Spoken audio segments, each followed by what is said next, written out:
There's something about a railroad and something about railroading that's different from any other calling beneath the sun. Something inside a man in the way he thinks about his job and the pride he feels in his own performance. It rides the motor car across a stretch of open track with a band of men on their way to work. It stands beside them in the silent desert where the only sound is the sound of their tools and their voices.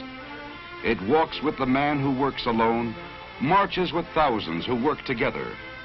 For these are railroad people, a breed of their own, the men and women who run the railroad, working with paper, with forges, lathes, and presses, truing the wheels, tending the signals, throwing the switches, handing out supplies, helping with the baggage, serving the food, selling the tickets, building a fence, a bridge, a roadbed, using a shovel, a crane, a transit, a typewriter, making up the trains, running the trains, maintaining the trains.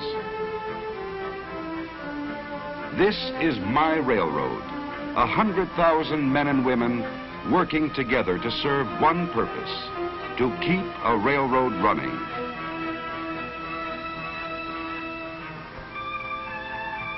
In the beginning there was nothing, no rail, no roadbed, no rolling stock, nothing but untouched wilderness.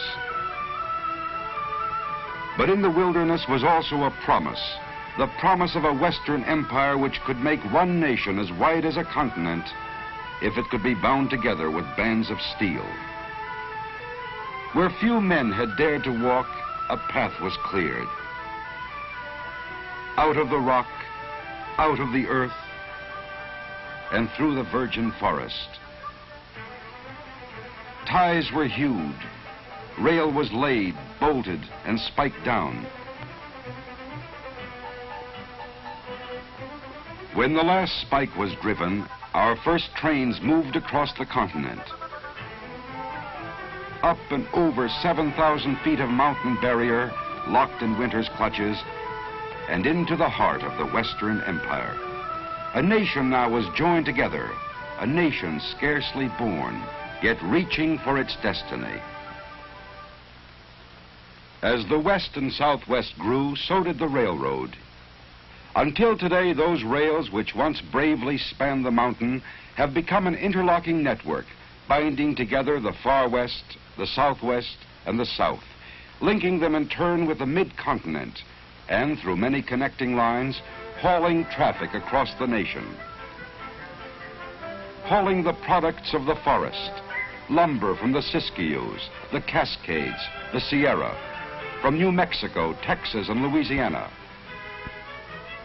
Hauling the products dug from the earth, the metals, the chemicals, the oil.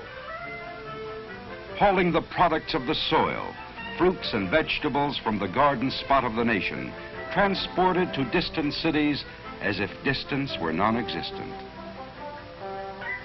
Hauling the products of the factory, fashioned into the shape of things our people need.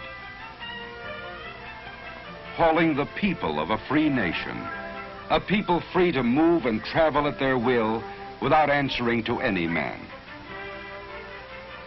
This is my railroad, a service performed by 100,000 men and women who share a common pride, knowing how to run a railroad.